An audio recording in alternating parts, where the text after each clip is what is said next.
ನೀವು ಕ್ಯಾಮ್ರಾಗಳೆಲ್ಲ ಆಫ್ ಮಾಡಿದ್ರೆ ಹೇಳ್ತೀನಿ, ಮುಕ್ತವಾಗಿ ಮಾತಾಡ್ತೀನಿ, ನನಗೇನು ತೊಂದರೆ ಇಲ್ಲ. ಅಲ್ಲ ಇವತ್ತು ಒಂದು ನಿಮಿಷ, ಮೊದಲನೇದು ನಮ್ಮ ಪ್ರಧಾನಮಂತ್ರಿ ನರೇಂದ್ರ ಮೋದಿಜಿಯವರ ಜನ್ಮದಿನ, ಮತ್ತೊಂದು ಕಡೆ 100 ದಿನ ಸಾಧನೆ.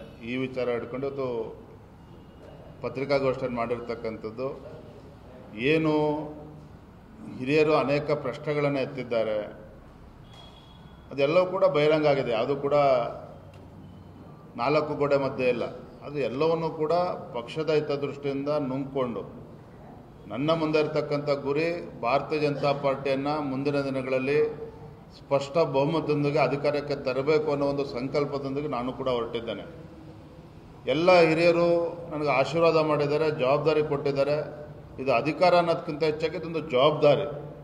ಈ ಜವಾಬ್ದಾರಿಯನ್ನು ಸರಿಯಾಗಿ ನಿಭಾಯಿಸಬೇಕು ಅಂತಕ್ಕಂಥ ಇಚ್ಛಾಶಕ್ತಿನೂ ನನಗಿದೆ, ಆ ಸಾಮರ್ಥ್ಯ ನನಗಿದೆ ಅನ್ನುವ ಕಾರಣದಿಂದಲೇ ಇವತ್ತು ಹಿರಿಯರು ನನಗೆ ಕೊಟ್ಟಿದ್ದಾರೆ. ಅದನ್ನು ಸರಿಯಾಗಿ ನಾನು ಮಾಡ್ತಾ ಇದ್ದೇನೆ, ಮುಂದೂ ಕೂಡ ಮಾಡ್ತೇನೆ.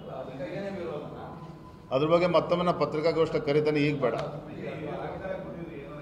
ಏನಪ್ಪ ನಾನು ಒಂದೇ ಒಂದು ಸೆಂಟೆನ್ಸ್ ಹೇಳಿ ಮುಗಿಸ್ತೇನೆ ಪತ್ರಿಕಾಗೋಷ್ಠಿ. ಅದ್ರ ಬಗ್ಗೆ ಮತ್ತೆ ನಾನು ಚರ್ಚೆ ಮಾಡ್ತೇನೆ.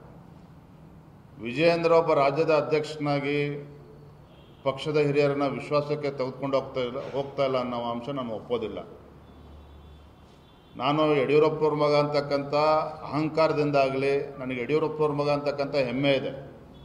ಸನ್ಮಾನ್ಯ ಯಡಿಯೂರಪ್ಪನವರ ಹೋರಾಟ, ಅವರ ಶ್ರಮ, ಪಕ್ಷದಲ್ಲಿ ಇವತ್ತು ಶಂಕರಮೂರ್ತಿಗಳು ಆದಿಯಾಗಿ, ಅನಂತಕುಮಾರ್ ಆದಿಯಾಗಿ ಅನೇಕ ಹಿರಿಯರ ಒಂದು ತಪಸ್ಸಿನಿಂದ ಒಂದು ಪಕ್ಷ ಈ ಮಟ್ಟಕ್ಕೆ ಬೆಳೆದು ಬಂದಿರತಕ್ಕಂಥದ್ದು. ಹಾಗಾಗಿ ಇಷ್ಟೇ ಹೇಳ್ತೇನೆ, ನನ್ನ ಮುಂದೆ ಇರತಕ್ಕಂಥ ಗುರಿ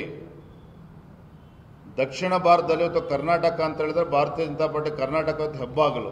ಅದು ಮುಂದಿನ ದಿನಗಳಲ್ಲಿ ಮತ್ತೊಮ್ಮೆ ರುಜುವಾತು ಮಾಡ್ತಕ್ಕಂಥ ನಿಟ್ಟಿನಲ್ಲಿ ಭಾರತೀಯ ಜನತಾ ಪಾರ್ಟಿಯನ್ನು ಸ್ಪಷ್ಟ ಬಹುಮತದೊಂದಿಗೆ ಅಧಿಕಾರ ತರ್ತಕ್ಕಂಥ ನಿಟ್ಟಿನಲ್ಲಿ ಎಲ್ಲ ಹಿರಿಯರ ವಿಶ್ವಾಸವನ್ನು ತೆಗೆದುಕೊಂಡು ನಾನು ಸಾಗ್ತಾ ಇದ್ದೇನೆ, ಆ ಗುರಿನ ತಲುಪ್ತೇನೆ.